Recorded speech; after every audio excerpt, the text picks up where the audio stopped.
Well, welcome, my friends. I'm excited to have with me Mike Sr. here from Follower of One. We all know that going on a mission trip can change a person's perspective for the rest of their life.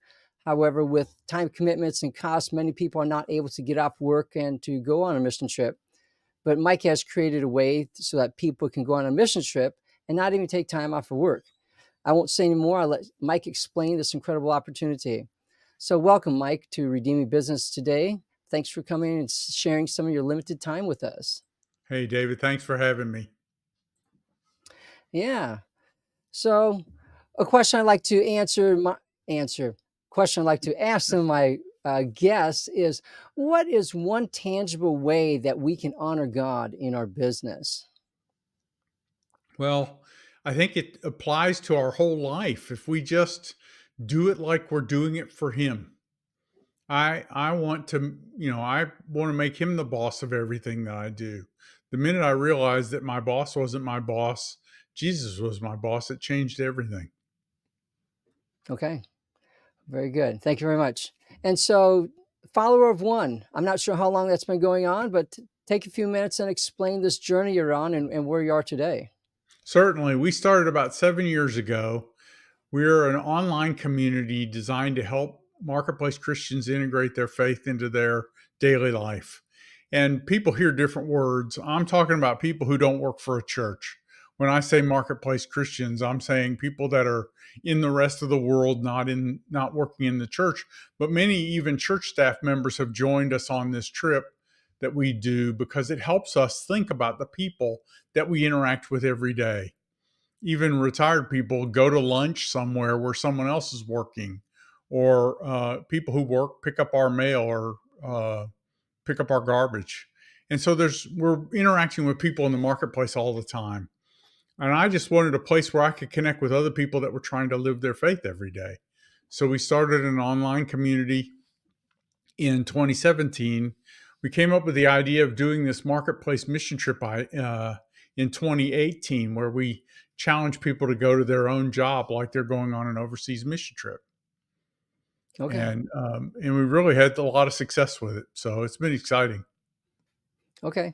Well, that sounds interesting, but most of us probably don't realize what would that look like. How would that work? I'm going on a mission trip, but I'm going to work. So, could you explain a little bit how that format works and what people do on this mission trip? Certainly. So um, I figured what would happen if somebody came to my office who was on an overseas mission trip from their nation? They would be doing a job similar to mine. They'd be right next to me, maybe in the cube next to me, and they'd be doing the same job I'm doing it, but they're trying to build relationships with people, maybe for the purpose of sharing about the Lord with them. Well, what if I started just living that way in my own daily job? We wrote 10 devotionals. We have a 2 week devotional, and we do this together as a cohort, and we can do it from all over the globe because we're not going anywhere different. And what we would do on a mission trip is we would spend each day interacting with the people that we meet, looking for opportunities to expand that relationship. And then in the evenings, we would get together, talk about what happened, and pray. And so we have our evening debriefs on Zoom or Teams or whatever. We use virtual meetings for that. Mm, okay. And we've done it. We've been doing 45 of these. I think 46 and 47 are going on right now. We um, we do them with people all over the globe, or we also now do them. We let churches do them. We help churches do these, just like a church would go to a particular mission field every year. They build a relationship and go there every year. We also challenge them to also do the marketplace and invite everyone else in their congregation to do it once a year. And we have about 8 churches so far that are partnering with us on that. All right. Very cool. Very neat. So, what do they do when they go to work? Like you have this devotional. Do you give them like challenges or things to do every day, kind of thing? A little bit. So we came up with what we call our 5 daily habits. And those are pray, appreciate others, know what you believe, serve others, and speak for yourself. And so the first week's devotionals are about those 5 activities. training us on what it means to just be praying for, be more intentional about praying for our coworkers or the people that we interact with today, how we can show appreciation to others or how we can serve them. And then know what you believe is being able to answer in one or two sentences when someone asks, why are you doing this? We want to be able to ask that and answer that question and just let them know that Jesus is part of the reason for why I'm doing this. And do that and speak for yourself. That last one is making sure that I use I and me statements. So I'm not trying to tell someone else how to live. I'm just telling them why I'm doing this. I'm answering that question because it introduces my relationship to Jesus into this formula. They're trying to figure out why I'm different than they are. Now they know the answer. And it just helps our relationship move things along. We're just trying to do the very intro level of living out our faith so that other people would ask. And that's based on 1 Peter 3:15, being able to give a defense to everyone who asks. Yes. Very good. I like that last one, speak for yourself, Mm-hmm. because I've also learned that we are a witness, we are a light. And as I say, I'm not going to say, hey, what has God done for you? But if I go to somebody and say, hey, this is what God has done for me, this is how he's Mm-hmm. answered my prayer, that's your testimony in a nutshell of, hey, this is what God's done for me. And then they start thinking, it's like, huh, if he did that for you, maybe he could do something for me. And Yes. that's that witness. And so, yeah, speak for yourself is very cool. So Yeah. are there any, what kind of qualifications are needed to get on a trip like this? So you join our community. We I didn't, if we go to work and we pray for our coworkers, we're on a mission trip.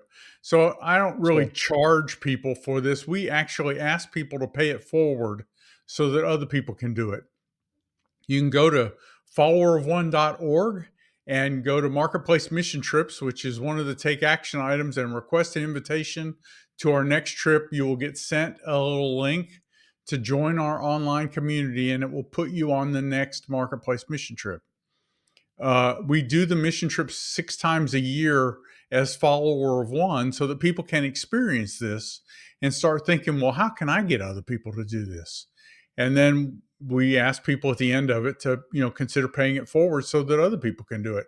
Our long-term goal is to have a group of people in this online community who have all done this. We're all trying to live our faith every day, but then we're connected by occupation or by industry, or maybe we all connect in a city, or we even have subgroups for some other organizations that have partnered with us so that we're in there helping each other live our faith every day because it's a big, heavy load to get our pastors to help all of us with all our different occupations living our faith. And so, why not get the engineers to help the engineers and get the salespeople to help the salespeople and the first responders to help the first responders because it's different living out our faith with every kind of job. That's a good vision there about people joining up together. Yep, very good. Yeah. So do you have any stories of one or two stories of um, how people have what people have done during these mission trips? Yeah, actually, we have several. We had in one of the very early mission trips, we had a person who got confronted by a coworker in a meeting at work. So she's in a staff meeting on like Tuesday of the week of the mission trip, and her project was confronted in a pretty hostile way by a peer in this staff meeting. And because she was on the marketplace mission trip, she chose not to respond sharply. She said, normally I would have responded in such a way that no one else would have had anything else to say. And things would have been tense for a couple of days and it would have just settled down. But instead, I just said, okay, thanks. I appreciate that. Later that day, Hmm. she was in the company gym for a yoga class, and she was the only person in there. And in walked the other lady that had started this tense conversation in the staff meeting. And she said the two of us had a much warmer conversation than we would have had I done my normal thing. So it's those kinds of things where God just changes the temperature of our workplace. We've had people who have, giving gifts to people, and they've said, "Why are you doing this?" And we've had a couple of people who have uh, interacted with folks who have come to the Lord. But most of what typically happens is there's this softening. People who are not Christians, especially in a post-Christian world like the West, the first thing they need to meet a trustworthy Christian. And so we're just learning to be more trustworthy as Christians in our marketplace. And then God will bring the tension. He changes the temperature in the lives of all the people that we're working with. He's working in their life too. And now we're in a position to be able to make a difference. One other story was a friend who had a doctor. He was watching him fill the pop machine at his work, and there was an extra Dr. Pepper left over that had been left sitting out cold. And he was getting ready to go home, and he thought, well, this is my favorite drink. I'm getting a free Dr. Pepper to take home with me today. And then he remembered a coworker who also liked Dr. Peppers and was working later. So he went and he took that Dr. Pepper and put it at the coworker's desk. What was interesting was, well, I don't even know what the coworker ended up doing, but another person saw that and had a conversation with our mission trip partner. And he got to have a dialogue about why he did that, why I put that drink on their desk. And it just, introduced that whole argument, that whole discussion rather, into their workplace, just simply because instead of taking the Dr. Pepper for himself, he gave it to someone else. That's neat. That's neat. And those are good examples. Do you find people after this 2-week trip saying, "Hey, this is good. I'm just going to continue this Yeah. project," and as we go on? Yeah, actually, we ask people for feedback, and the ones who give us feedback, about 80% of them check a box that says they want to keep their mission trip going. We realize that it's all mission field. We don't have to go someplace to be a disciple making Christian. We are already going. And so we get a lot of positive feedback about that from the people who are engaged. Surprisingly, about 75 or 80% of the people who sign up don't really get engaged with it at all. And then it's hard for me to track them down because they don't want to tell me, well, I'm sorry, I didn't do it. But Yep. I've had several people who have done it twice or three times, and the third time's a charm. And then they give us a feedback, positive feedback. Okay. Very good. So, for our audience, what kind of time commitment is this? I mean, obviously, you're spending time at work, intentionally doing things. Yeah. What about outside? You talked about devotional, meeting, and all that. So, what kind of time commitment are we talking about here? So we have the Zoom calls. We have 8 Zoom calls during a regular 2-week trip. Uh, each of the 3 Sundays, so the Sunday before, Sunday in the middle, and the Sunday at the end, are like weekly kickoffs or wrap ups. And then the second week, we treat that like Action Week. And each night, the second week, we have a little 30-minute Zoom call. So each of these calls, we try to keep to 30 or 45 minutes at the most, where we're just checking in with each other. That and a 5-minute daily devotional each of those 10 days is all it is. And we even tell people if you miss one of the devotionals, skip it. Just get today and go do today. Matthew 6:34 says, each day has enough trouble of its own. I don't need to worry about yesterday's devotional. Do today's. Yep. Yep. That's a good idea. Or Because if else you we're get behind, there, and I'm sorry. yeah, no, or else you get behind. It's like, oh, I'm 2 days behind. I'm 3 days Yeah. behind. I'm just going to quit. But Mhm. that's That's that's exactly. good. We had people do that early on, and when we were doing it in email, I used to just tell people to delete it. Just delete that email. Yeah. Yep. Okay. Very good. So what are you looking forward to this next year? What are your plans as far as follower of one? That's a What's great new? question. We've started partnering with churches. And so once someone takes the trip, we actually invite them to ask their church to do it. And we set up a special space just for the church. So it's just their people that are interacting on the trip. And we've had about 10 church trips. We have 8 church partners now. We started out with one. My church uh, that I attend had to be the guinea pig for a lot of this for a Oh yeah. couple of Oh yeah. years.